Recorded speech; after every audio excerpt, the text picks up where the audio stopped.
there are two services which are free. It is WeTransfer और Google Drive. वो आप मुझे भेज दें, वो मैं अपने फेसबुक पे लगा दूंगा और वहां पे मेरी अपनी ठीक ठाक फॉलोइंग है, खासे लोग सुनेंगे. हाँ जी, हाँ जी. ठीक है. तो ये आप जरूर भेज दें मुझे, जरूर भेज दें. Okay, we've started recording. Okay ji. Yeah.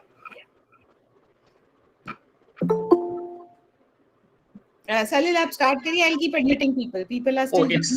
I'm supposed to start. Okay. You're supposed to start. Well, thank you very much. Welcome to this discussion. And on behalf of the History Faculty of Ambedkar University, it's my very great pleasure to welcome and invite Professor Ishtiyaq Ahmed.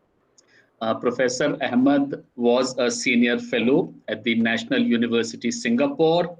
He's currently a professor emeritus of political science at the Stockholm University, which is a place where he did a lot of his studies and teaching.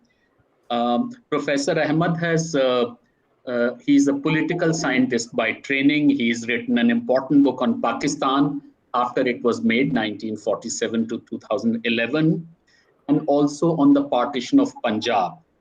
My sense is that these two books, A Story of Partition and A Story of Pakistan and of the Partition of Punjab, that may have led him to his, in some ways, most important, also controversial, also talked about book on Jinnah, his biography of Jinnah, which is his latest book. This book has been really in circulation. Many people have talked about it. People have disagreed with him. What he has done, I mean, according to me, in my view, the importance of that book is that for a long time there was a kind of orthodoxy on the forces which led to partition and the role of Jinnah in it. And I think it was in 1980s that that orthodoxy, that somewhat consensual position came to be challenged and questioned in a very, very big way, particularly by Aisha Jalal, but also one or two other historians. I think what Professor Ishtiyaq Ahmed has done is that he has, in a way, I'm very thankful to him for it, he has set the record straight.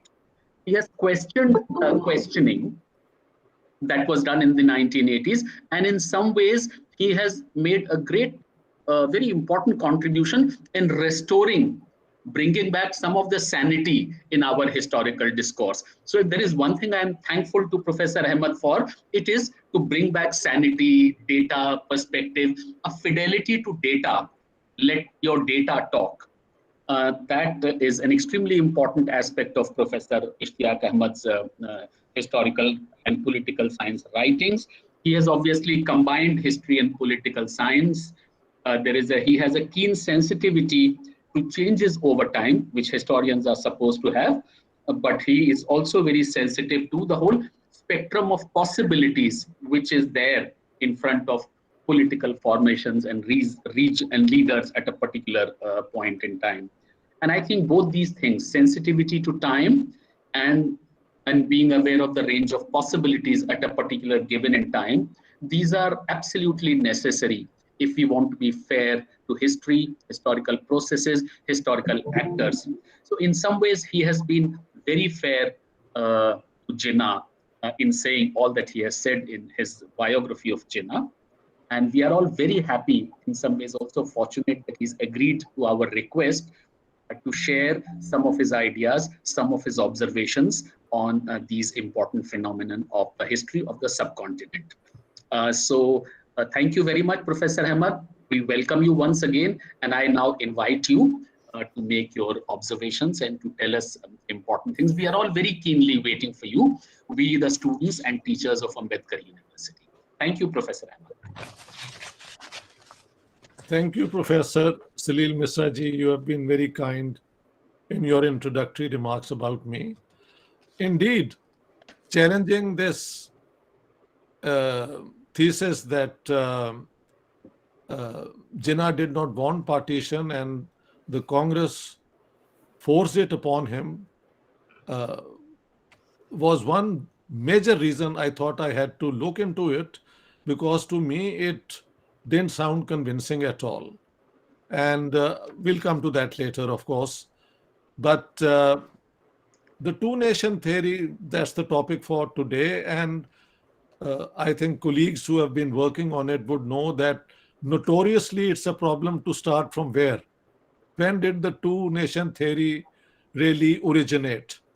But I think conventionally one can say that with the decline or even the end of the Mughal Empire and with the rise of the British, among both Hindus and Muslims, a fear of the future, or at least apprehension of what will happen once the British are gone, uh, seem to attract a lot of their reflections. And there were communal minded Hindus and communal minded Muslims, and even among Sikhs in the Punjab, you find future of the Punjab being discussed, among Sikhs, Muslims, and Hindus.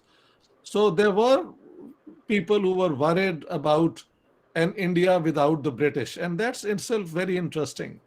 That even when the British believed that they have India as a gift of providence forever, but within the people of India, these ideas were being tossed around.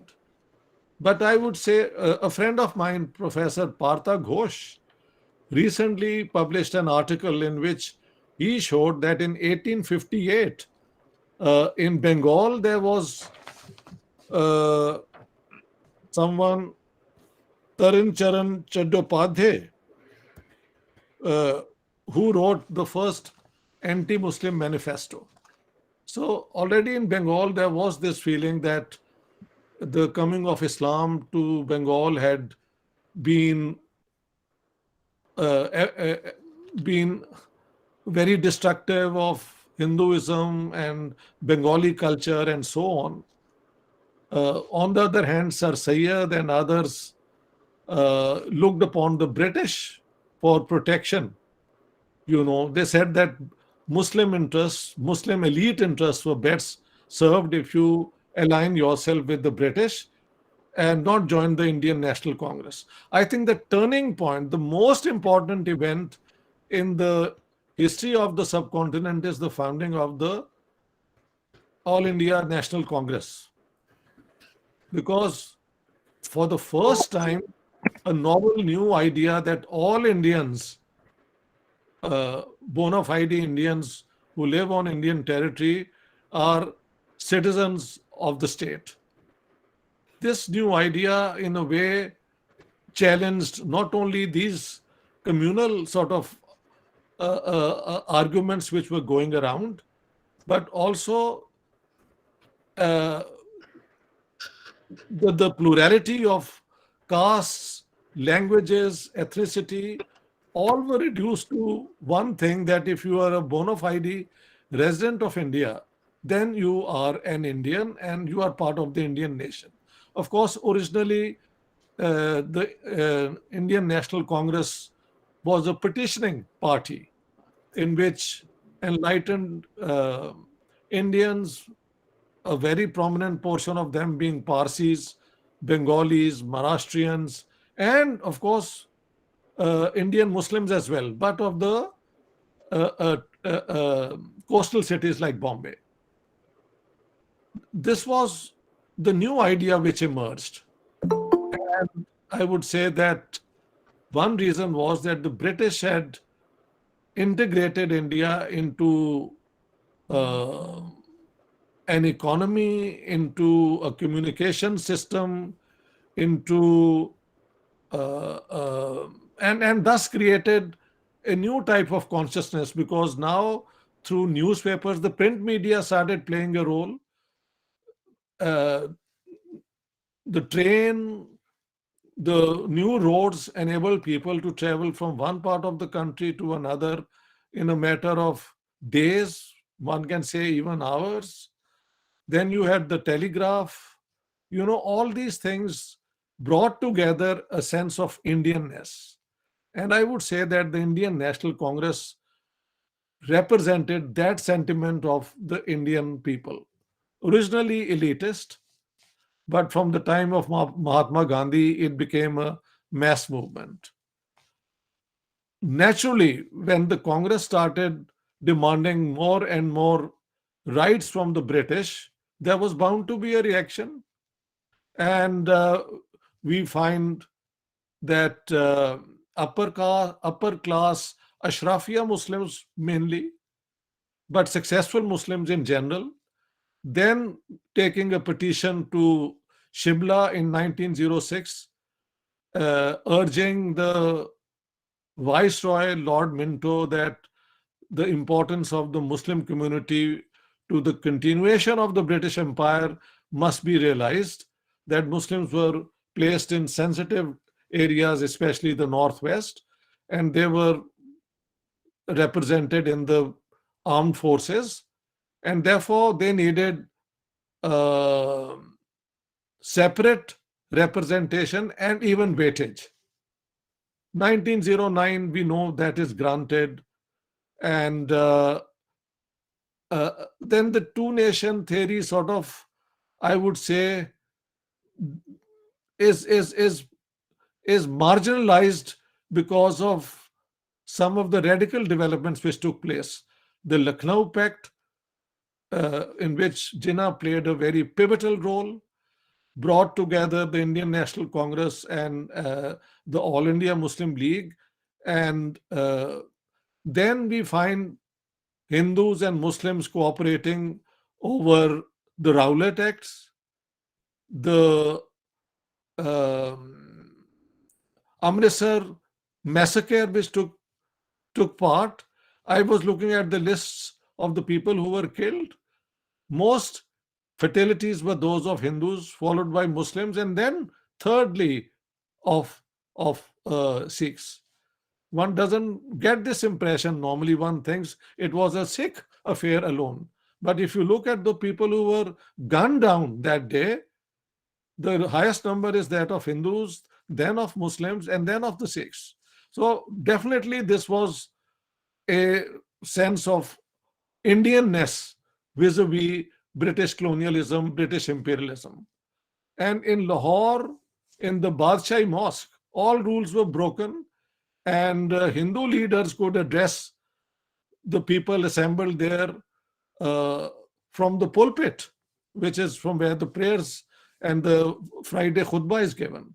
So there was a moment in time when Hindu, Muslim, Sikhs all became very close to one another, irrespective of their religions and cults and so on and so forth. But then we have the schism taking place between Mahatma Gandhi wanting mass action against British rule, non-cooperation, and Muhammad Ali Jinnah, who both were, together, at least during the opposition to the Rowlatt Act. And Jinnah then dissociates with that and develops a grudge against Gandhi that he was the architect of the Lucknow Pact, and now Gandhi comes from South Africa and captures the fancy of the people, and his ambition to be the leader of the two communities has been called into question. Thenceforth, I say that there is a period in which there are certain events which keep the two nation theory alive in some form. You have the Khilafat movement, in which the Hindus and Muslims come together very closely, at least in northern India, in Punjab, in Lahore. I gave evidence of that. There is a book by Som Anand, a Hindu of Lahore, Lahore, a lost city, I think, in which he mentions that his father, Lala Fakir Chand, who was a well-known banker, he says, my father used to avoid touching Muslims when he went to the bazaar and so on. And if accidentally that happened, he would come home, change clothes and wash himself, things like this. But after the Khilafat sort of movement, where Mahatma Gandhi made Hindus and Muslims take an oath that from now onwards we are brothers, after that sentiment was shared, this prejudice against Muslims, at least in Lahore, and was set aside. So these were the positives. Then comes the Mopla anticlimax. Although now I find in India a lot of propaganda going along that it is because of the Khilafat. And I've argued that makes no sense. Those Muslims who came to the Indian National Congress because of the Khilafat remained with the Indian National Congress, the Jamiyat Ulama Hind, or they joined the communist movement in the subcontinent. You know, these were Muslims who left India because of the Hijrat movement, went to Central Asia, crossed into the Soviet Union, were impressed by Lenin, and then came back and were the harbingers of the communist movement in the subcontinent. Roy was one of them, not a Muslim, but he was also N.M. Roy. He was one of those who came to the Soviet Union because of this. The Pan Islamism then became an ally of the Indian National Congress. The Mopla uprising was probably a, a misunderstanding by somebody from South India about what it was all about. And then you know better than me what happened there. Uh, Another incident which followed is 1924 in Kohat, all the way northwest frontier province, where uh, the Hindus were attacked viciously by the Muslims for apparently somebody writing a poem disparaging the Holy Prophet. So, you know, who did this? Was it the intelligence agencies provoking all this? In my Punjab partition book, I've shown that in 1947, definitely there were these forces who would instigate Hindus and Muslims to attack one another. So why not Kohat and why not the Mopla uprising? Because if you look at the leadership, all of them wanted cooperation, but somebody wanted to subvert it, and it happened. So what I'm trying to say is that although events helped the two-nation theory keep on coming back in opposition to the Indian National Congress, and the Indian National Congress still had the support of the masses, including poor Muslims, I would imagine.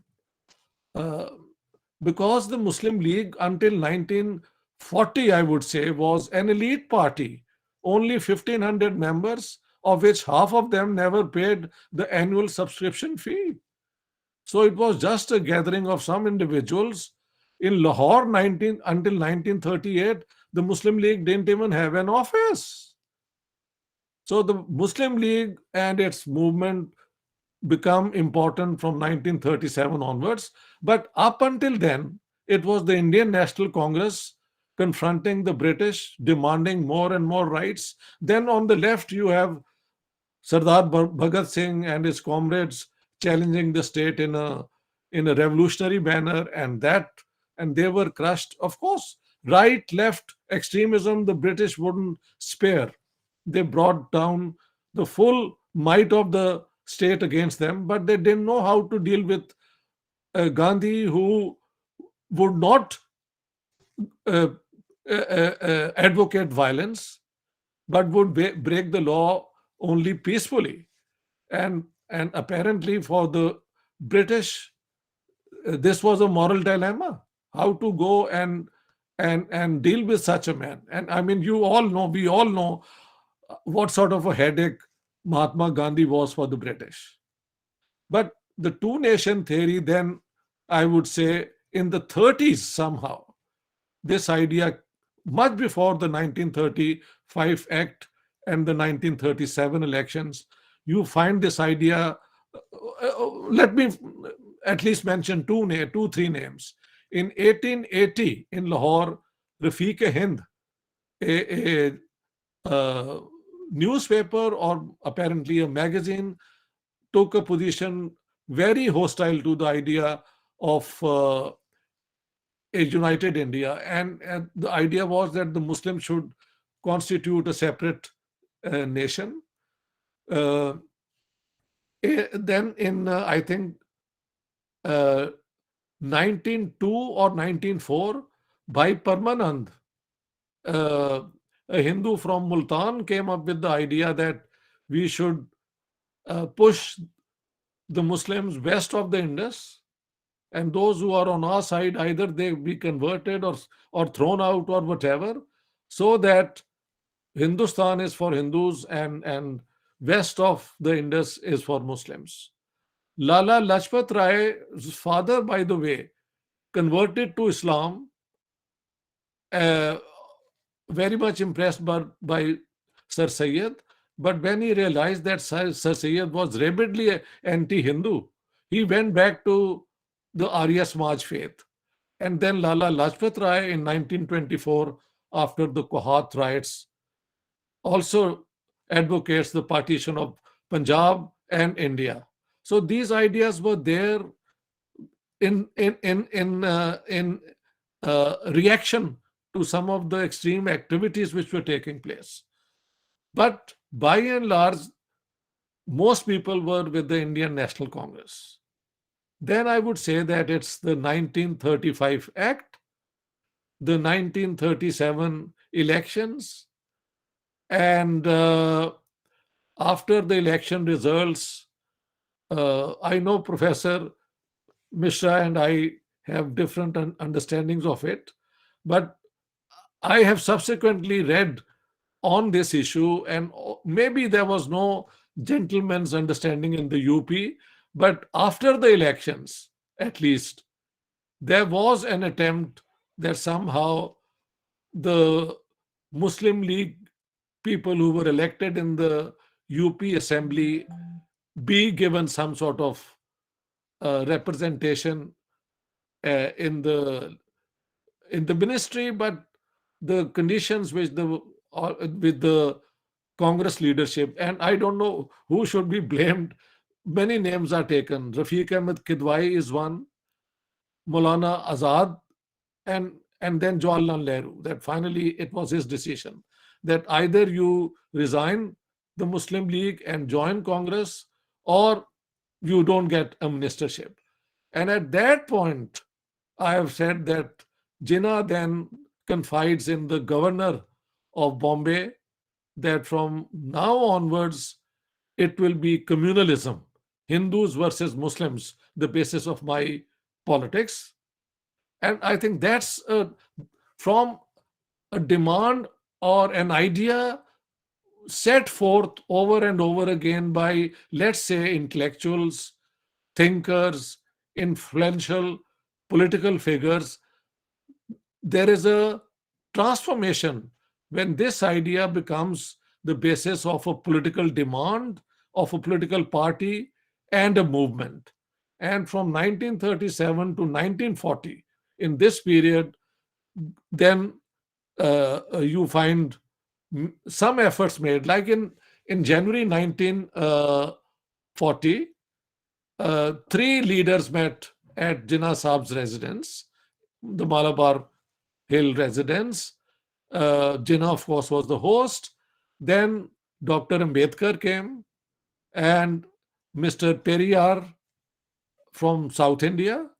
And I think on the 6th or the 8th, there is a picture of them also available, where they were talking to one another. And the hope was that they will form an alternative national party to the Indian National Congress. But nothing came out of it. Then on the 16th of January, Mahatma Gandhi writes a letter to Jinnah.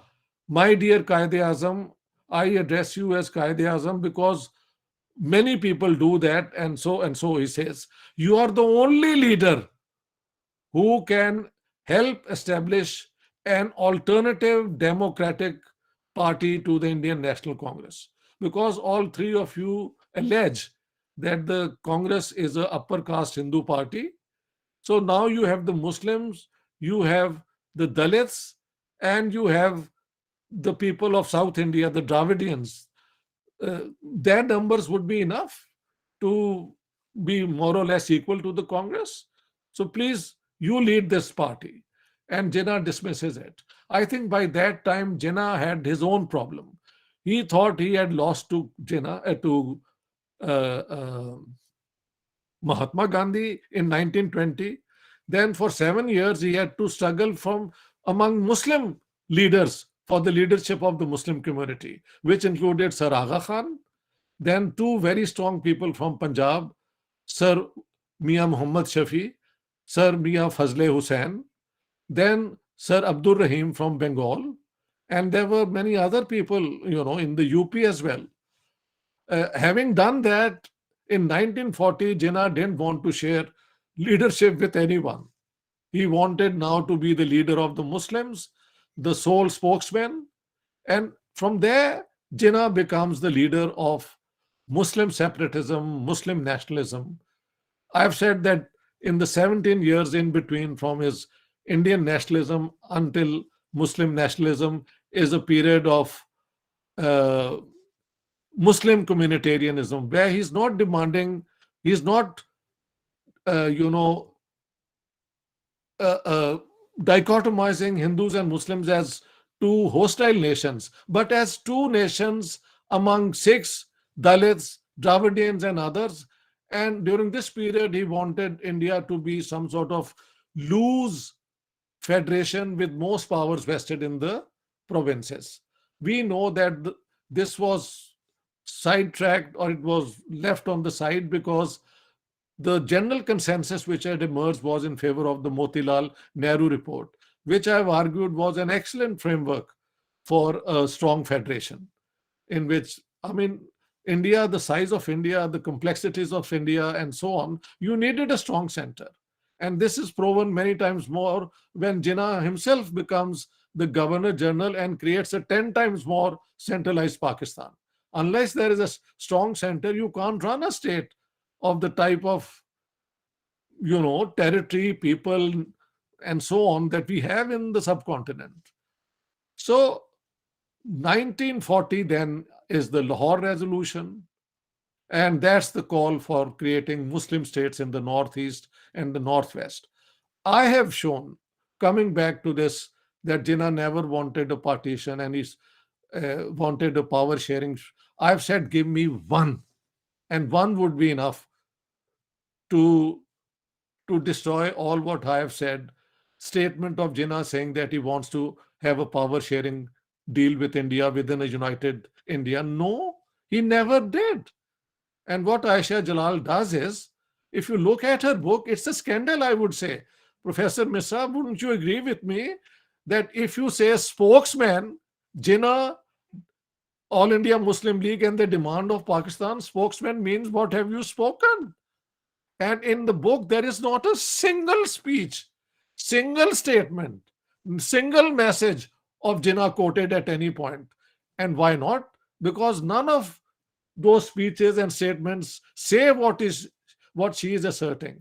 So I sometimes wonder what is wrong with the academic community. I mean, why did it take me? I'm sure you did it. I have learned to it much later. But honestly, I didn't know that this has been done. But when I did it, I found overwhelming evidence, just the opposite of what she had claimed. But coming from Cambridge, and we are a very colonial people, I think, as a people. Anything done by the British is a great favor to us. So Cambridge, and then some people are awe-stricken by the fact that she carried this thesis and they didn't question. And only, I think, 3-4 days ago, there was a discussion at Kolkata where Professor Sunodhan Das once again called her work as path-breaking. And I was astounded, but I didn't take up on that occasion because, my book is one of the 5 which is listed for the Best Non-Fiction Book Award from the Value of Words. So I thought I could just, with impunity, with equanimity, ignore him. Because he wants to stick on, I can't do much about it. If after reading my book, he still has such an opinion, then I think he's beyond redemption, I would say. So the two-nation theory then becomes the engine of the Muslim League's bid. And I would say it's a mob movement that they unleash, bringing in all the ulama from the Barelvi school. This Labbaik Tariq was was the one which was animated in 1945-46 election. And they went around describing Pakistan as a state based on the spirit of the state of Medina, founded by the Holy Prophet. So it's not Imran Khan who's doing this, it is Jinnah who let these people do it. And Jinnah is on record saying many, many, many times that Islam will be our ideology. And he's issued a statement very contemptuous of the communists on the 19th of March 1944, saying that hands off, you communists. We have our own Islamic ideology. Do you think we are fools? We don't want your. So it's very clear. Jinnah was anti-secular, and one speech of 16th August was delivered because he felt that 35 million Muslims may be pushed across the border into Pakistan and Pakistan will collapse. It was not meant to declare Pakistan a secular state. Nobody took him seriously. He himself is involved in seeing to it that that speech disappeared from the public domain. He never returned to it. On the 14th of August, when the Pakistan National Constituent Assembly was actually inaugurated officially, he says, Mountbatten says that, of course, among Muslims, you have had Akbar as a great example. And he gives up Jinnah and says, Akbar is all right, but our main source of inspiration is Prophet Muhammad, who defeated the Christian and Jews, and then treated them well. So he brings back the Islamic factor. He wrote a letter to the leader of the Muslim Brotherhood in Egypt that please send a scholar who can teach us how to create an proper Islamic state in Pakistan. So all that evidence is there. So the two-nation theory, from an idea tossed around many times every now and then in India, becomes the basis of a political movement. And because of the Second World War and the Congress not supporting the British, Jinnah from the margins became central. And I've shown in my book how the British then patronized Jinnah all along and used him as a counterweight to the Indian National Congress. So the two-nation theory delivered a Pakistan, but one Pakistan, not exactly what Jinnah wanted. He got the Pakistan which Rajagopalachari and Mahatma Gandhi were willing to concede in 1944, that in these two regions, after the British are gone, we can have a plebiscite and let people decide, all of them. And Jinnah wanted only the Muslims to vote in it, which was unacceptable. Already in 1940, when the demand for creating Muslim states was made public, and the two-nation theory was announced as the basis of their ideology, the Punjab Sikhs, Sardar Sundar Singh Majithia, challenged it and said that we will resist such a Pakistan, and we will ensure that the Hindus and Sikhs do not have to live in a communal Pakistan. So the demand for the partition of Punjab was already raised a week later after the Lahore Resolution. It took some time in Bengal to catch up, because then in Punjab you have the communal riots starting in early March, and 8th of March, the Congress finally, the High Command passes a resolution supporting the Sikh demand for the partition of Punjab. Once that was done, then the Congress indeed, along with the Hindu Mahasabha, supported the partition of Bengal, whereas Sohrawardy, Sarad Bose, and Roy were in favor of a united Bengal. But within the Muslim League, Khwaja Nazmuddin wanted a partitioned Bengal which could join Pakistan. So, this is the background of the two-nation theory. It's been part of the politics during the period when the British took over India and people started reflecting about an uncertain future. Thank you very much.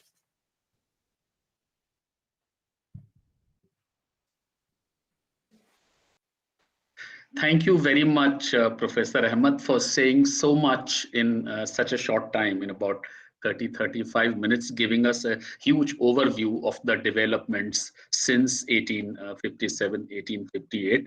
I found this idea very interesting. I will have to go back and think about it, that in some form, the theory, in some form, it existed since the 1857, but it was not allowed to come up because of the Khilafat movement, because of the Congress Muslim League Pact, because of the march of Indian nationalism. It was held back. It was kept in abeyance or kept at a subterranean level, but under very different circumstances, which were produced by the 1935 Act and the provincial elections. The demon was out. The tin was out of the bottle. And then, of course, Right. Right. So, that is an extremely important point. Of course, we cannot but admire your work and endorse so much of what you have said and what you have written.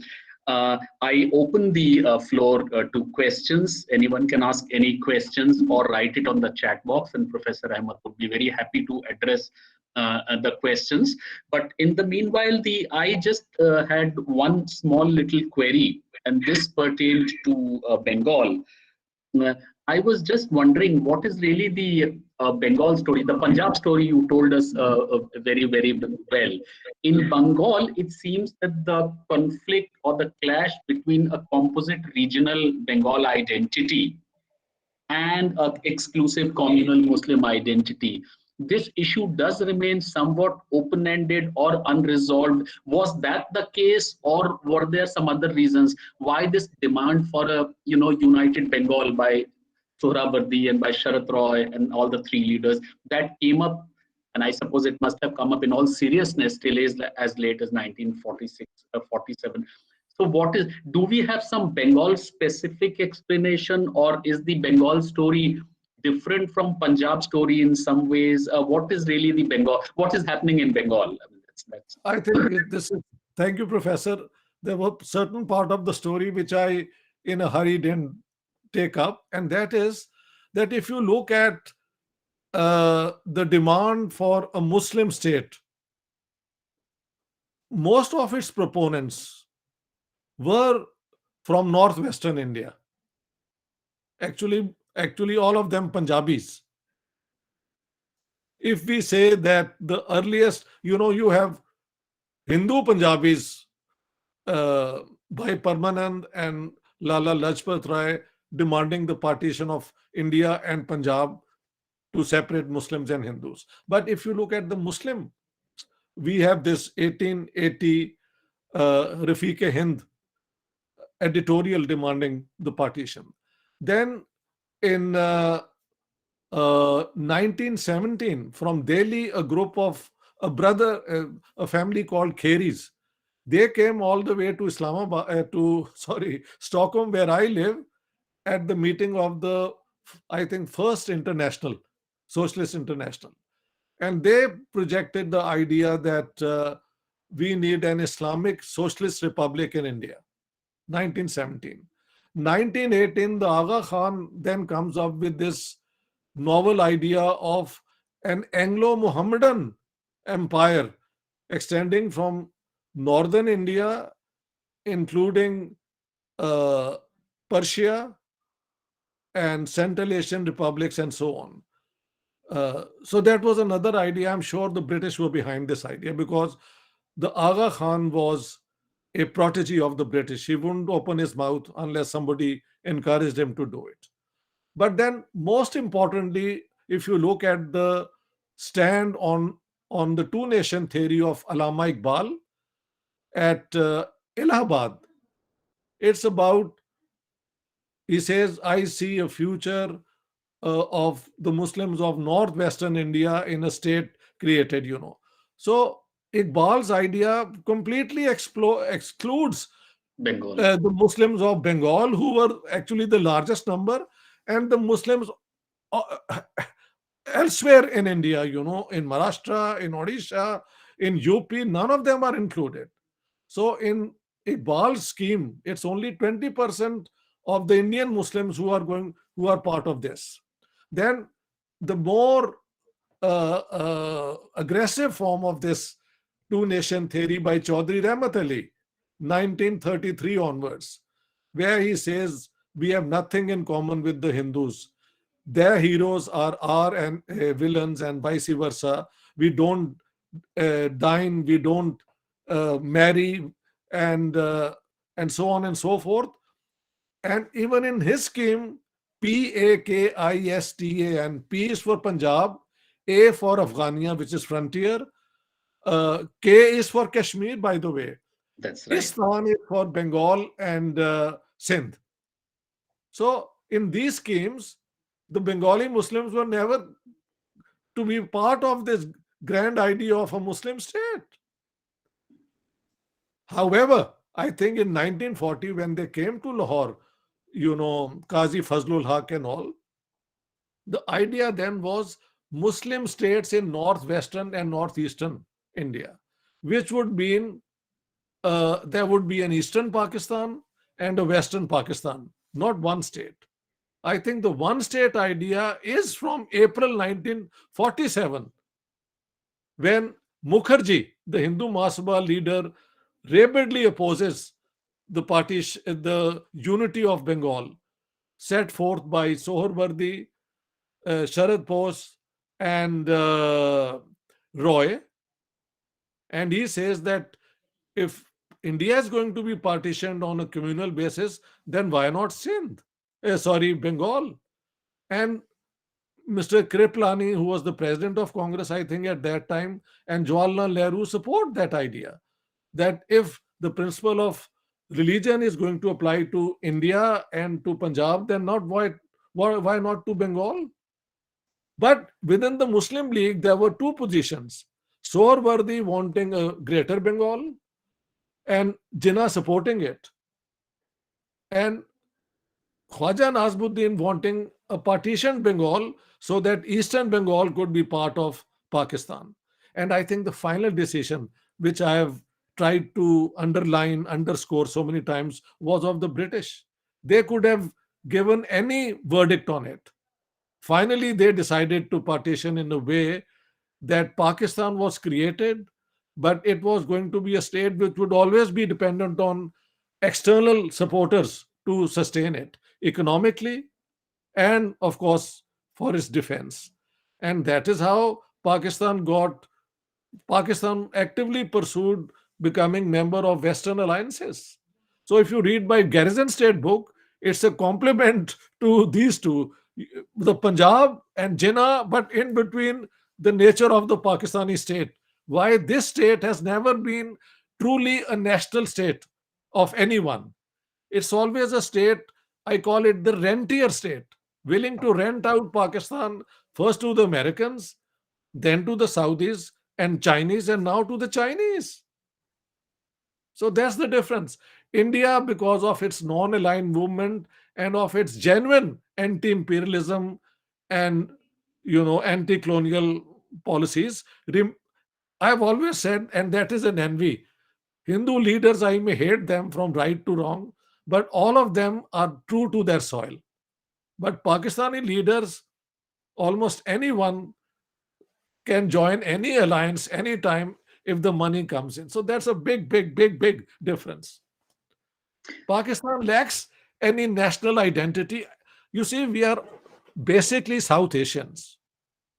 If I come to India, do you think people would be able to make out I'm a Muslim or a Pakistani or what? No, I'll be lost in the crowd.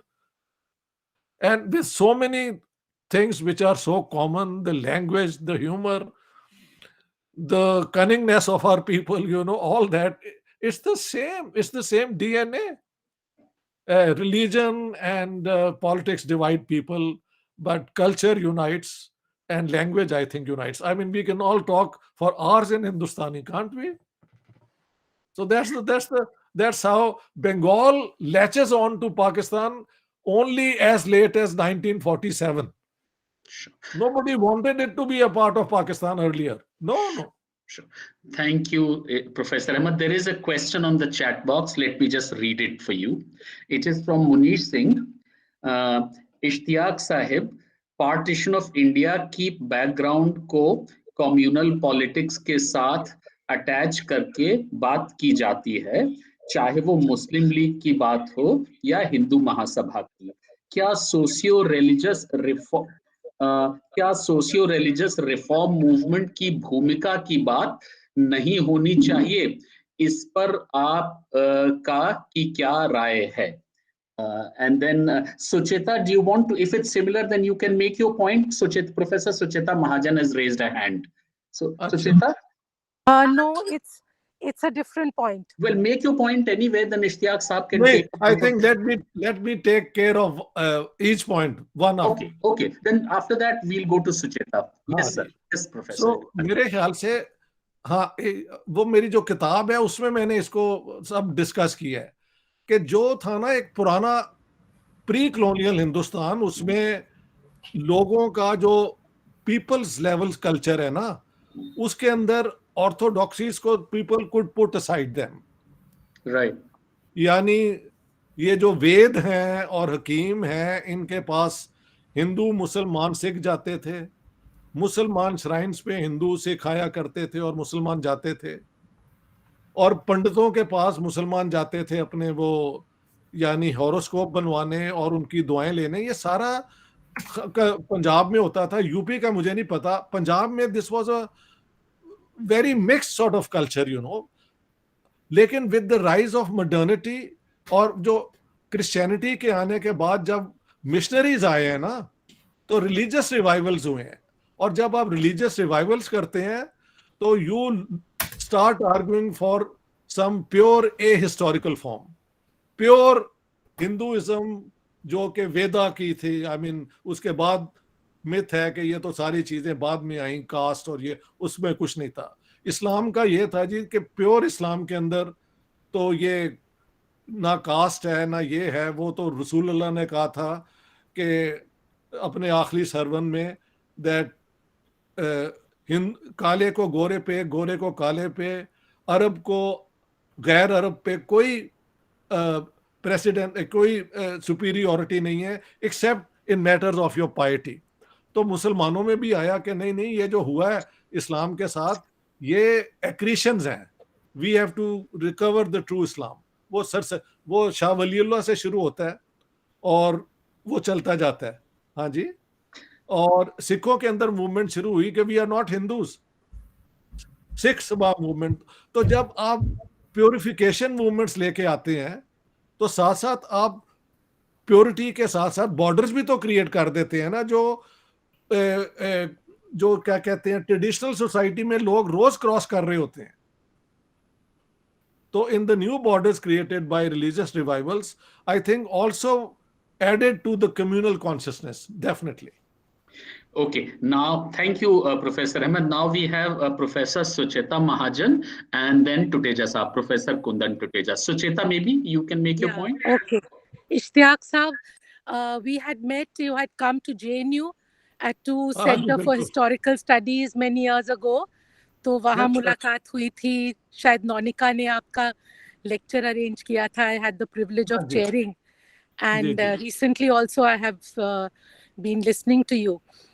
Though there were 2 points. One was about Bengal. Whether we call it fallacy of hindsight or whatever, today there is a very strong historiography coming out of what is today Bangladesh and earlier was East Bengal, where the roots of the Muslim identity, a separate Muslim identity, are being taken back to the second half of the 19th century and, located in the literary movements. You know, the literary movements, particularly the literary journals which were there, and then the formation of University of Dhaka as a counterpoint to Calcutta. So there is a historiography which is, as I said, I wonder sometimes whether it is what I sometimes call fallacy of hindsight.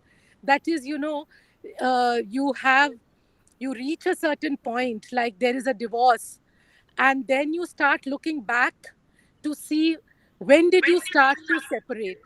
And Yeah. sometimes, uh, we may reach a point which actually we may go further back than we intend to.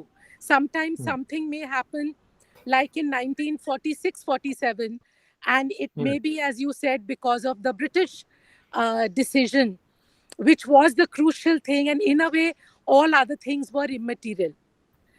The second point was about Aisha Jalal. I couldn't agree with you more that it is perhaps our colonial mindsets which make us accept certain type of writing. um, you see, one of the reasons for its popularity in India, uh, I think, and I would like your opinion on this, is that it fed into, or it suited, a certain very strong anti-congressism that Exactly. that Exactly. was there, certainly from post Mrs. Gandhi, post emergency.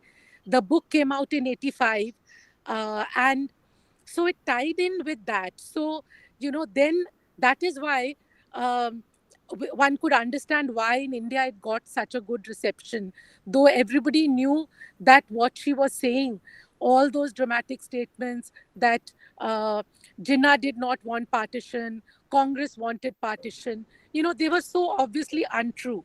But the True. soil was there of anti-congressism, which gave it.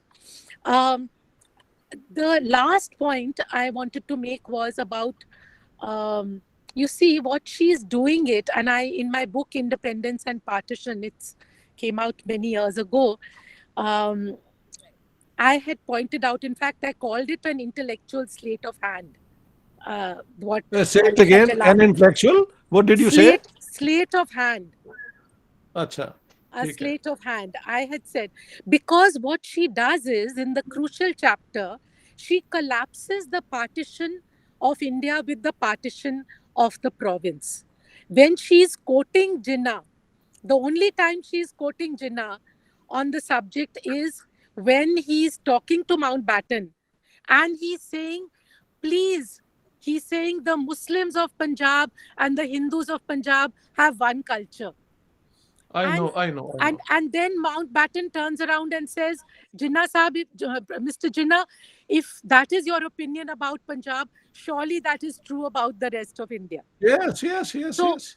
the two, he is talking, he wants to save the whole of Punjab and the whole of Bengal for Pakistan. I And know. I know. for I know. that, he is even willing to junk the two nation theory at that point and argue for the innate unity of the two peoples. So, but that, it's very clearly in that uh, tactical context that he is saying it, and not I'll, I'll otherwise. have I'll have to look at the book because I didn't find her referring or quoting Jinnah at all. And if she has done that, the reasons are exactly as you are telling us. Absolutely. A contradiction in terms. I have said if you have a major contradiction saying Hindus and Muslims are two hostile nations who want separate states, then a minor argument contradicting it has no value. Saying that Punjabi Hindus and Muslims have one culture and they are one people, and Bengalis as well. It has absolutely no convincing power whatsoever. But did she at all even quote even Jinnah once? I found her at no point doing it. In this But case, I'll she I'll, I'll, has. I'll check. It is the last chapter she has. I'll check that because at least she can say I'm wrong on one account. But coming to your three concerns, I think in Bengal, of course, ये hindsight वाला जो wisdom है ना, this helps the people, uh, you know, extend their own preferences in reading history. ये बहुत very commonly this happens. Did Yes. Muhammad bin Qasim come to India with light and so on? ये हमेशा अब लोग कह रहे हैं कि नहीं जी वो तो ऑप्रेसर था और हमारा हीरो राजा दाहिर था. So ये इंटरप्रिटेशन री इंटरप्रिटेशन हिस्ट्री की होती रहती हैं. The current politics decide how you will give credit or condemn someone in the past. तो अब ये यही कर रहे हैं. मैंने तो कहा है कि Bengal, at least in the Pakistan scheme, had no position. Allama Iqbal didn't mention it, Chaudhry Rahmat Ali didn't mention it, और लाहौर रेजोल्यूशन जो है उसमें स्टेट्स का है, मुस्लिम states. So if there was going to be some state, it was going to be in the northeast and not part of Pakistan. Pakistan ये जाके बना, जाके 1945-46 में ये जब कैबिनेट मिशन प्लान आई है तो वहां पे 4th अप्रैल को the mission told Mr. Jinnah, can you, unless you can show us that eastern and western Pakistan are economically feasible and defensible, you leave us no choice but to leave it to India united. At that point, Jinnah then realizes that either he accepts the cabinet mission plan, and that also he does only half. He doesn't accept going to the Constituent Assembly to frame a constitution for one India. So this is also myth that Muslim League accepted, Congress rejected. In any case, he has an ultimatum served now. You're right. Yeah, so that's the only reason why he concedes it. So वो जो है ना कि बंगाल के अंदर ये जो आप रीड कर रहे हैं और सुरंजन दास और ये सारे लोग उसके अंदर इन्वॉल्व हैं, तो वो समझ आती है. पीपल कुछ ना कुछ तो लोग करेंगे ना, तो व्हाई नॉट. इस किस्म की सोल सर्चिंग इसे कहते हैं, वो दुनिया करती रहती है. 10 साल नहीं, ये ईस्ट, इश्तियाक साहब, ये ईस्ट बंगाल से आ रहा है, ये सुरंजन का नहीं है. हाँ, अच्छा, वो लेकिन वो संजन दास को पढ़ के ही करते होंगे ना. नहीं, सुरंजन और है. Professor Tuteja, I think Professor Tuteja has मैं raised आ रहा his हूँ hand. तुनेजा जी की तरफ, मैं आ रहा हूँ तुनेजा पे आ रहा हूँ उनकी तरफ. Okay. लेकिन आपके सवालों का तो जवाब दे देना जी बिल्कुल. चेता जी का. और जी. वो अगला सवाल क्या था, जरा जल्दी से बताएं. 3 थे सवाल आपके. आयशा जलाल. एक का तो आयशा जलाल वाला तो मैंने आपका रिजॉल्व कर दिया. हाँ, वो I think there were 2 sets of questions. One pertained to Aisha Jalal and one pertained to this fallacy of hindsight. No, you have answered. Thank you so much. Thank you so much. हाँ. Professor Tuteja. Yes, sir. Thank you very much, Salil Saab. Professor Ishtaq Ahmed Saab, I have been reading you. I'm basically a student of modern Indian history, and I have done some works, very little work on Punjab. And I think I I've seen agree your with you. book. हाँ जी, हाँ जी. I agree with your basic formulation that how the two-nation theory developed.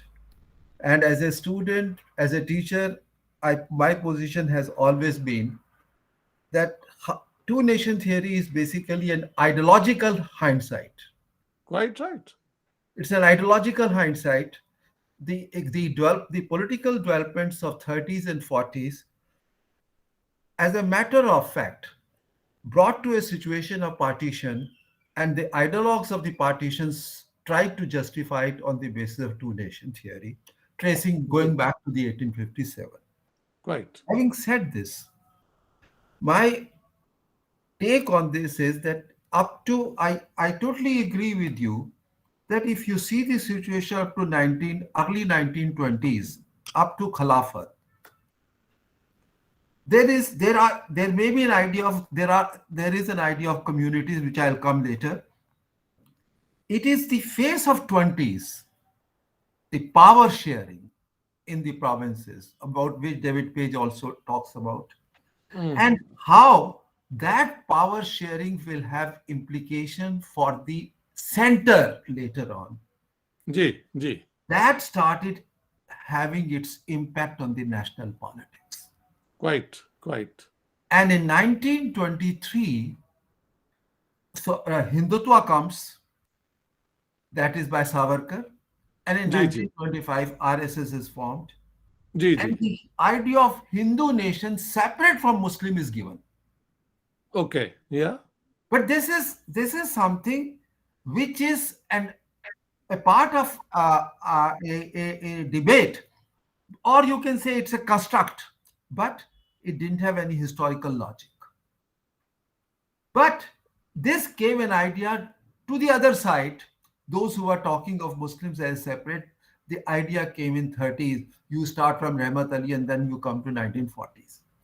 Ji. The point is that if you see in real history, the two nation theory to me does not exist up to 1920s. Quite right, quite right, quite right. Now the question, therefore, I consider that two nation theory, if at all you need to locate it, if at all there is a need to it, don't go back from before 1920s. You can just relate it with the situation which was developing in provinces, particularly in Punjab and Bengal, in Muslim Okay. majority provinces in Punjab and Bengal. I don't know much about Bengal.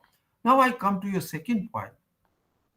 You see, the point how we go back to the two nation. The reason is that late 19th century, Punjab in particular, sir, you know better about it. It was Sanja Punjab. It was a totally shared culture, and you rightly Absolutely, absolutely, absolutely. you rightly said it that it is the culture in Punjab. It's a culture which is, this culture was so much of syncretic, so much of Yeah. common with each other. There could never Absolutely. have been any thought of it that there is anything like Muslim as separate or Hindu.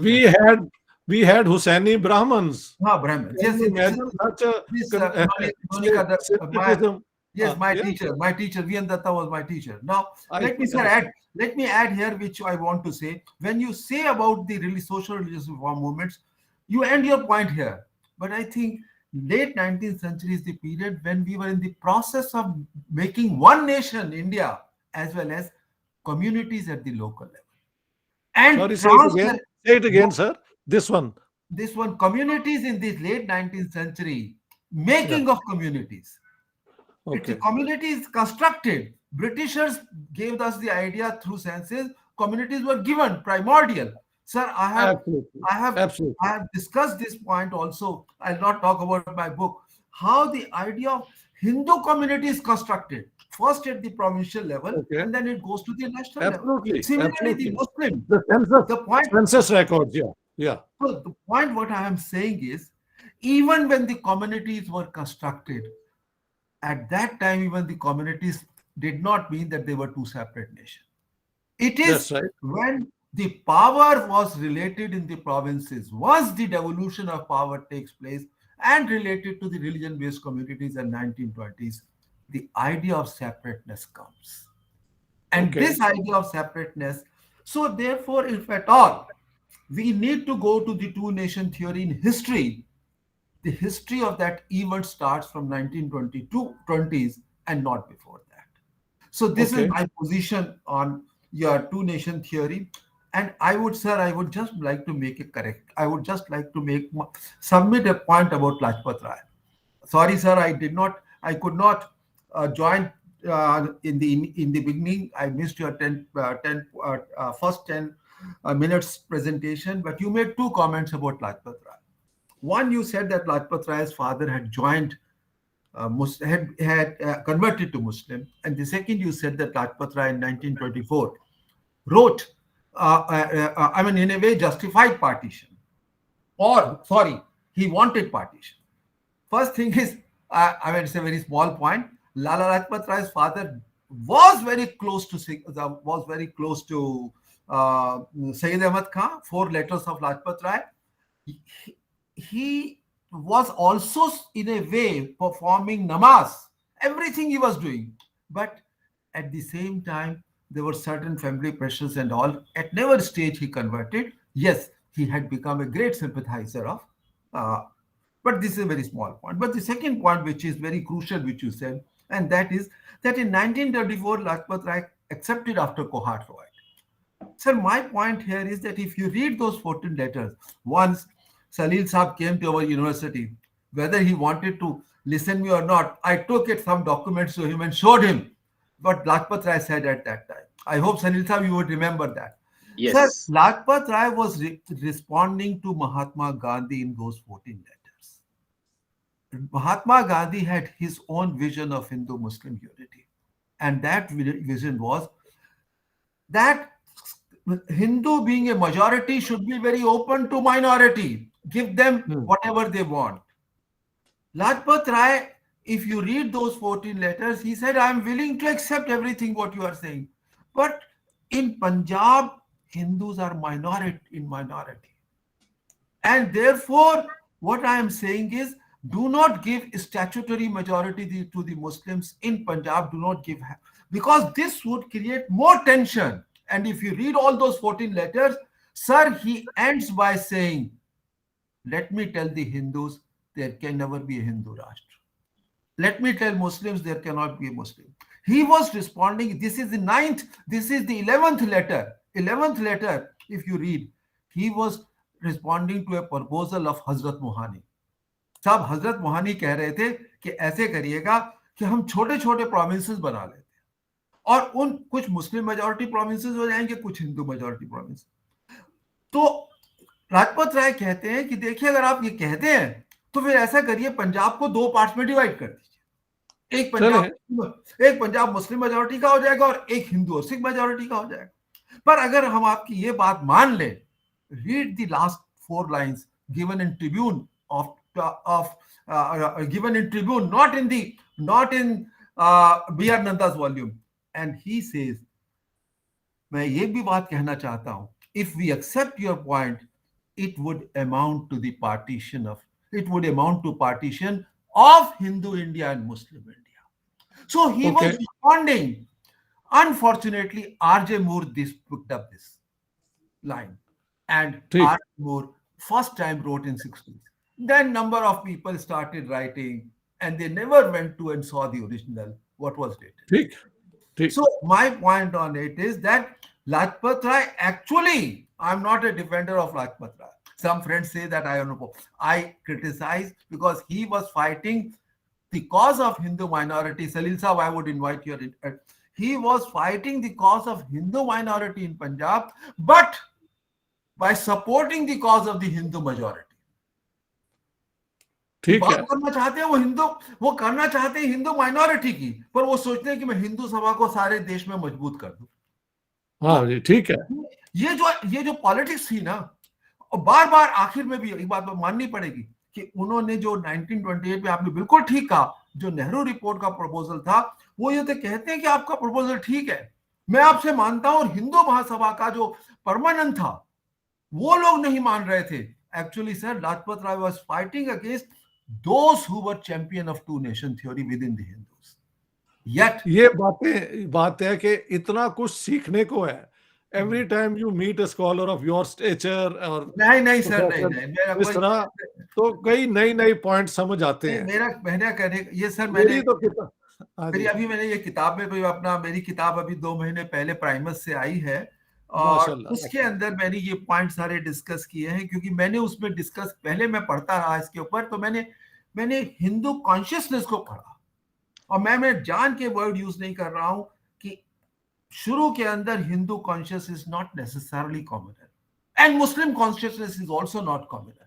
मैं communal word को बड़ा selectively use करता हूं।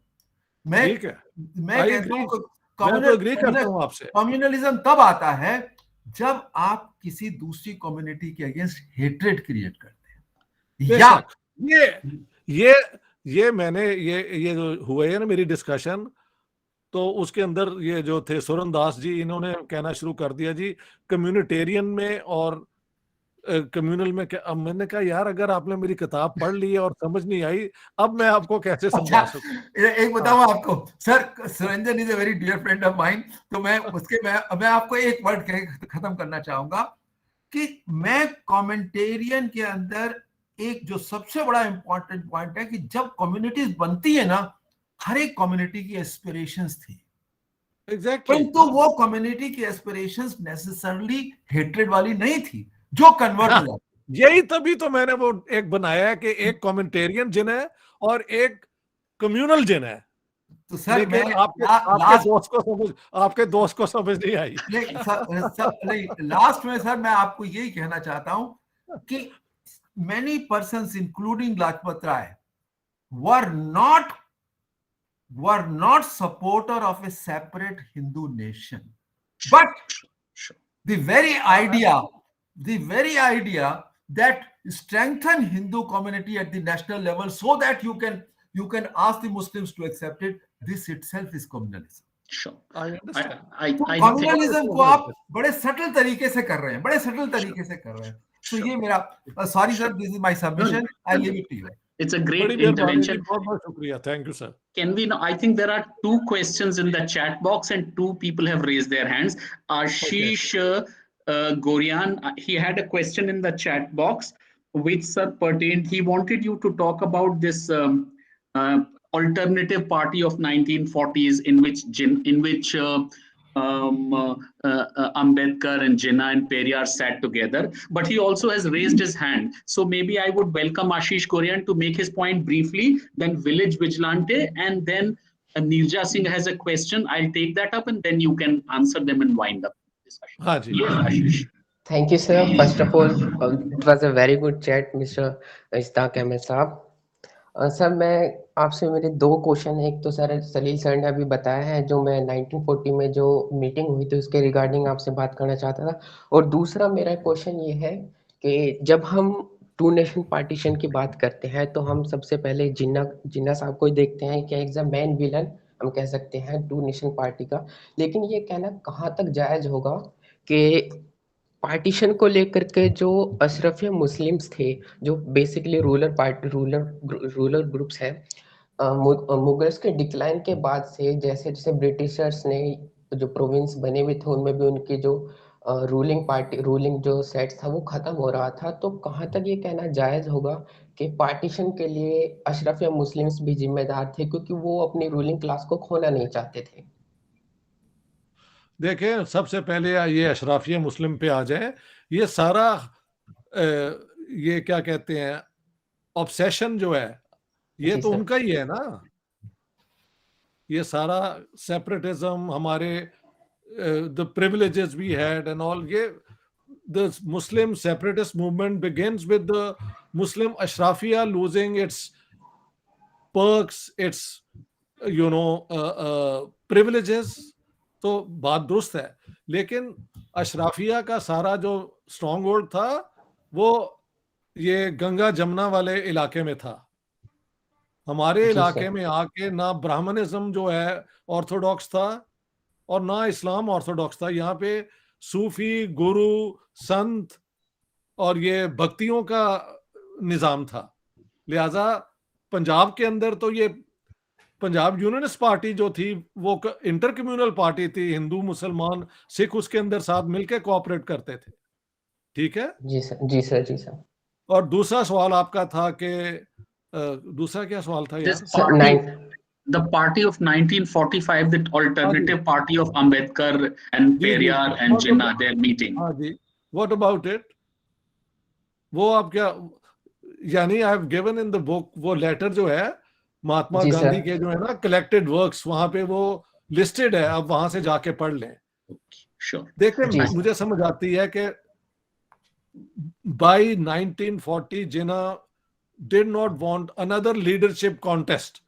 He had done it with Gandhi and lost it. Now then he had won it against all other Muslim leaders. Now he was the leader of only Muslims. Periyar or Ambedkar were leaders in their own right. Why would he want to share power with them? So he had decided, rightly or wrongly, to go for Pakistan. And in a few weeks, he came out with the demand for Pakistan. और मुझे लगता है इसके पीछे सारे अंग्रेजों की भी encouragement होगी. जी सर, जी सर. वो देखे जाते हुए अंग्रेजों ने बेतहाशा डॉक्यूमेंट जला दिए हैं और वो मैंने वॉल्टर रीड जो एक ब्रिटिश ऑथर है उसको ही कोट किया. तो वो जो हमारे पास ट्रांसफर ऑफ पावर में डॉक्यूमेंट्स आए हैं उसकी बुनियाद पे ही हमने ये सारी ब्रिटिश पॉलिसी को अंडरस्टैंड किया है ना. लेकिन इसके पीछे क्या होता रहा वो तो नहीं ना बताते. वो जी कोई नहीं बताता. Okay, now we have there is one question in the chat box. There are two questions in the chat box. Neerja Singh, Professor Neerja Singh wants to know what was Sir Syed Ahmad's attitude towards converted Muslims? How did he look upon this question? And With- then, yes. with unmitigated contempt. Unmitigated contempt.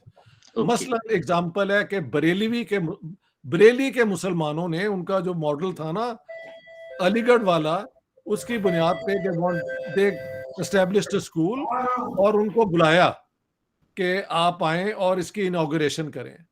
Inauguration में जब he was the chief guest, तो वहां पे बजाय तारीफ करने के उसने कहा कि ये आप क्या कर रहे हैं, ये दुकानदारों के बेटे, कारीगरों के बेटे जो हैं, इनके लिए ये नहीं है, ये सिर्फ अशराफिया के लिए मॉडर्न एजुकेशन है, तो आप बिल्कुल ये ना करें। फिर उसने कहा है सर सैयद ने कि ये जो आप इंडियन इंटर्न, वो क्या कहते हैं, आईसीएस क्या होता था यार, वो ICS, हाँ, आईसीएस का जो इम्तिहान है उसके अंदर ये दर्जियों के बेटे भी बैठ जाएंगे, ये भी बैठ जाएंगे, तो क्या आप उनका हुक्म मानेंगे? तो वहां पे जो अशराफिया थी उन्होंने कहा बिल्कुल नहीं, बिल्कुल नहीं। क्या बंगाली जो आते हैं जो तलवार देख के कांपना शुरू कर देते हैं, अगर वो अफसर बन जाएगा तो उसकी बात आप मानेंगे? तो वहां पे भी उन्होंने कहा नहीं। तो he had unmitigated contempt for converted Muslims, because most converted Muslims, if not all, came from the working class background जो होती है। मसलन जो वीवर्स हैं, उसने तो बल्कि कहा है कि ये 1857 में जिन मुसलमानों ने हिस्सा लिया है वो तो ये वीवर्स थे, जुलाहे थे। जो हम अपर कास्ट जो है, हम तो बिल्कुल क्रिश्चियनिटी और इस्लाम तो बड़ी एक जैसी रिलीजन्स है। तो सर सैयद का unmitigated, without any reservation, contempt for converted Muslims, and he was not alone. ये अशराफिया की एक पुरानी ट्रेडिशन है। पंजाब में अशराफिया शरूफिया की कोई पोजीशन नहीं थी, बंगाल का मुझे नहीं पता। यहाँ पे जिम्मेदार जिसके पास मुल्क जमीन है वही उसका मालिक है, तो उसकी उतनी पोजीशन थी। कोई सैयद थे तो उनको एम ही पीरी फकीरी पे रखा हुआ था, but people who own land had the real position. यहाँ पे कोई उनका कोई नहीं था। ये सारा आपका वहां पे एक तो ऑर्थोडॉक्स ब्राह्मणिज्म भी वहां पे ही है, ऑर्थोडॉक्स इस्लाम भी वहां पे ही है। हमारे यहाँ आके तो अवामी जो लोकल कल्ट्स हैं और जो ये एक दूसरे सिंक्रेटिज्म जो है वो नेचुरल हो जाती है। बंगाल का मुझे I am not so well informed, लेकिन पंजाब का तो यही था। हमारे घर के अंदर until I left Pakistan, Diwali के दिन हमारे यहाँ बैठ के जुआ होता था सारी फैमिली में, because my father use to do that with his class fellows at FC college Lahore. तो Hindus had gone everything, but Diwali was important for us like Eid. तो ये तो हमारे घर में होता रहा है। मेरे दादाजी के जो किराएदार थे, कोई पंडित, ये वो आ जाते थे कि मियाँ जी साढ़े कोल ते पैसे नहीं हैगे, तो दादाजी अपने बेटों को गालियां देते थे, ये इनको मत तंग करो, जब इनके पास होंगे किराया दे देंगे। इस किस्म के क्लोज रिलेशनशिप थे। Sure. I think Village Vigilante has raised a hand. Do you want to make your point? That's the name, Village Vigilante. Yes. Not very clear. Your audio is not very clear. Sir, I was saying that I wouldn't mind going. आवाज नहीं आ रही। Nee. Do you want to write down your question, because your audio is not clear to any of us? Hello, check. Can you hear me? Yes. Yes. Now I we was can. Yes. Sir, I don't mind going according to my turn. I believe there are a few people before me, so if you don't mind, I would like to go later. Okay. There is one more question on the chat box. I'll just read it. This is from Drivyani Motla. The question is, hi, Professor Ahmed and everyone else. Thank you for such an amazing discussion so far. I was wondering if you could please comment on how was secularism being defined when the two-nation theory emerged? What about assertions that even the secular of Congress was mostly defined along upper caste Hindu lines? this is the question to you, Professor Ali. देखो यार बात सुने, I think this is all propaganda. Motilal Nehru report पढ़ लो, उसमें है there will be no state religion, men and women will have equal rights. Once you say that, तो वहां पे वो हिंदू अपर कास्ट कैसे हुआ? Everybody has one equal vote भाई. अगर आप अपने जाएं मानु समित्री में तो ब्राह्मण के पास 10,000 वोट और दलित के पास तो कोई वोट नहीं होना चाहिए. लेकिन अगर सबको एक वोट मिल रहा है तो वो फिर अपर कास्ट तो बात नहीं ना हुई. सबको इक्वल कर दिया पॉलिटिकली, जो कि लिबरल डेमोक्रेसी का असूल है. लिहाजा आई डोंट एक्सेप्ट इट. हाँ, लीडरशिप असल में ये भी तो हिस्ट्री है ना. पढ़े लिखे लोग कहाँ से आते हैं? वही लोग आते हैं जिनके पीछे ट्रेडिशन होती है, थोड़ी सी इकोनॉमी बेहतर होती है, सोशल स्टेटस होता है. तो अपर कास्ट ही ने आगे आना था, लेकिन उन्होंने जो रिफॉर्म किए महात्मा गांधी ने, दलित्स को मंदिरों में लाने के, ये सारे अपर कास्ट जो ऑर्थोडॉक्सी है उसके खिलाफ थे ना. अब 3000 साल का आपका एक सिस्टम है, उसको रिफॉर्म करते करते टाइम लगेगा, बट इंटेंशन एक लिबरल इगैलिटेरियन ऑर्डर की ही थी. सो आई डोंट एक्सेप्ट दैट कि ये अपर कास्ट लीडरशिप तो जरूर थी, क्योंकि पढ़े लिखे लोग वहीं से आते थे. मुसलमानों में भी तो जितने लीडर आए हैं उनके पीछे लोग पढ़े लिखे हैं ना. कहां से वरना आते? पहले जमाने में जिसके पास तलवार थी वो लीडर था. जब से अंग्रेज आए तो एक चेंज तो आया ना कि पढ़ लिख के आओ और तब हमारे साथ बात करो. बात खत्म हो गई. Sahibane Saif versus Sahibane Qalam. I mean, this was the big transition Exactly. in the elite profile in the 19th century. Absolutely. Yeah, Village Vigilante, now you can ask your question and please speak into the mic so that we can hear you. I hope I'm audible. Yes, you are. Okay. Ishtiaq sir, first of all, thank you so much for this enlightening talk, and the point that you just made, thank you so much. I think it needs to be propagated far more than the propaganda here. I've had the privilege of being a student of Professor Salil Mishra, and most of my understanding of modern history comes from there. I am a student of subaltern history, sir. So my question would be on the similar lines. ज़्यादातर जो बातें हैं sir वो कही जा चुकी हैं, तो मैं बस I'll just cut to the chase very quickly. Agreeing with Professor Tudela and Ma'am Mahajan that जब हम modern concepts को एक sort of retrospective analysis में when we try to utilize them, तो हमारा जो लेंस है वो चेंज हो जाता है और हम बहुत सारी चीज़ों को बहुत सारे we can put them in a lot of say categories जहाँ पे वो शायद उस टाइम पे जब वो हो रही थी वो बिलोंग नहीं करती थी. उनमें से सर एक चीज ये भी है कि मॉडर्न इंडियन हिस्ट्री की हमारी एक अंडरस्टैंडिंग में एक डिस्कोर्स है जो ये कहता है कि पाकिस्तान का जो कंसेप्चुअलाइजेशन था वो एक it was a result of a spiral rather than an idea that we attribute to जिन्ना साहब, जिसमें हम ये कहते हैं कि इनिशियली अब understanding the fact that Mughal सल्तनत राजा थे इस पूरे सब कॉन्टिनेंट के और हम सारे के सारे लोग चाहे हिंदू मुसलमान सिख हों हम बाशिंदे थे काफी लार्ज एक्सटेंट तक. So when we look at the expression of this separate Muslim identity in front of the British, what we generally look at it as is an expression of a separate culture and a separate Muslim aspiration, जिसको हम एक तरीके से एक bargaining chip की तरीके से हम इमेजिन कर सकते हैं जो ब्रिटिश के सामने रखा गया था ताकि जो मुस्लिम कम्युनिटी है उनके पास एक सॉर्ट ऑफ एक पावर के लिए बार्गेनिंग चिप रहे जहाँ पे वो अपने इंडिविजुअल और कम्युनिटी एस्पिरेशंस को एक्सप्रेस कर सके. लेकिन अनफॉर्चुनेटली वो आगे आगे चल के एक स्पाइरल बन जाता है जिसका एक क्रिएशन फिर हम पाकिस्तान के तौर पे देखते हैं. Sir question is a would you first agree with that view and second would be on this idea that in a country where we already have the Muslim community for a very long time, at least until Bahadur Shah Zafar is deposed. as the dominant force, that community having its leaders expressing the desire of a separate nation rather than a conciliable view of society. Would you, what would your view be on that, sir?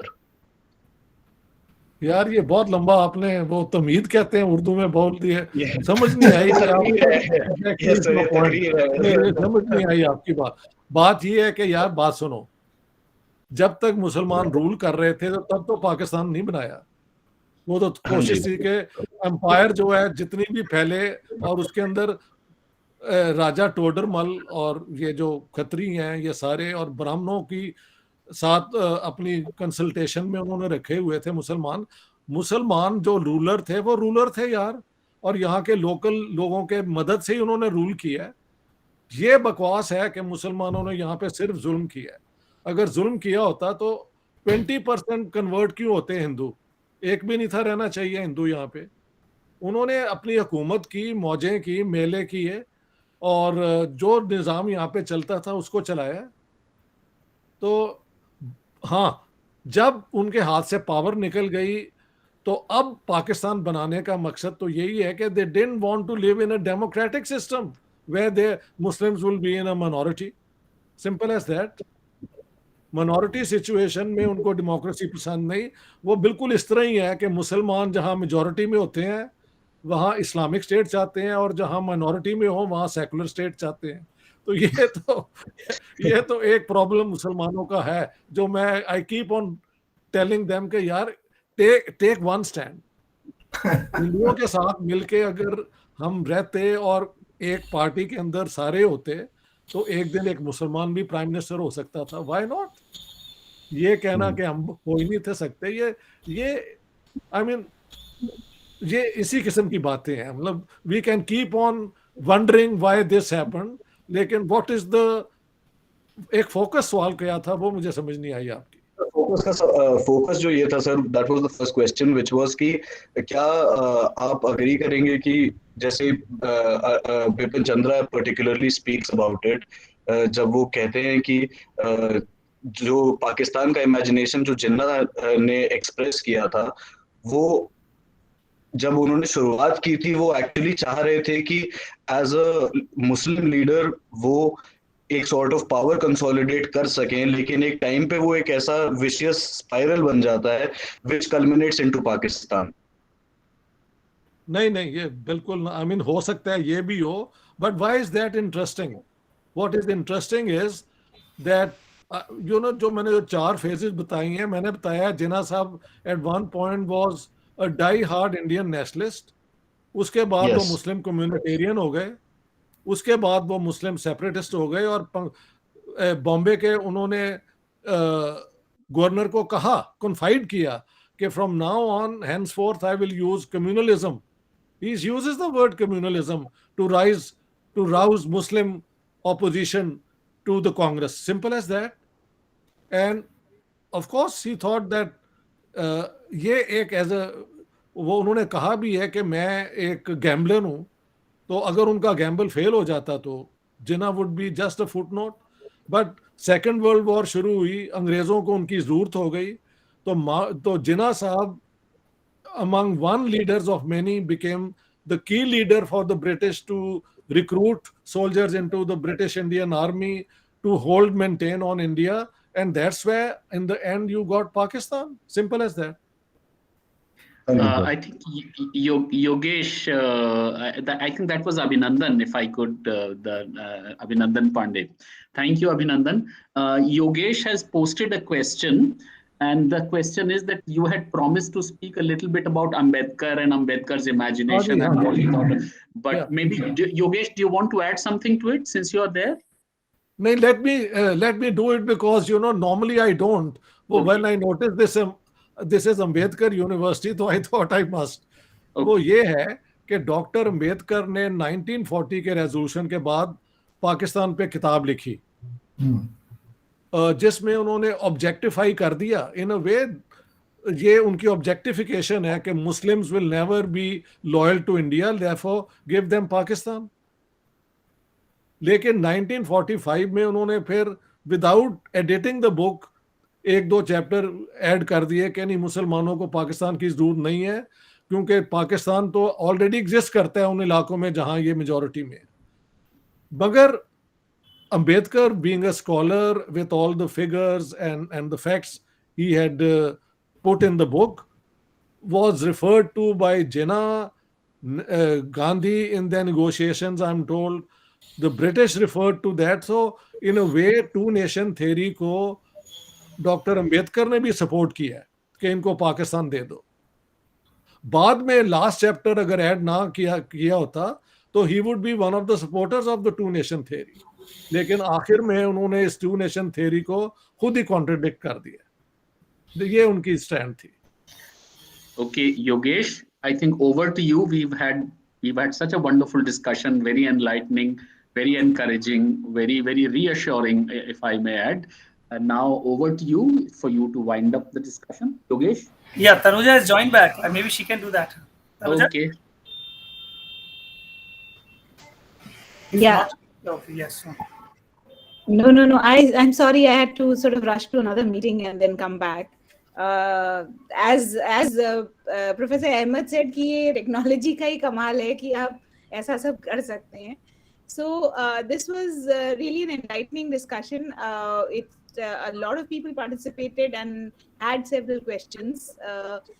And Professor Ahmed, thank you so much for bringing such diverse opinions and perspectives to this very much debated question in India right now.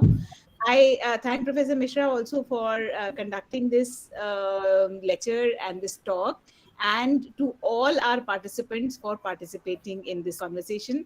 So thank you very much, and we will see you again on 17th for our next lecture by Professor Shekhar Bandyopadhyay, and I will be sending out details for that lecture very soon. So thank you very much. I must thank all of you for the invitation and for such a friendly conversation.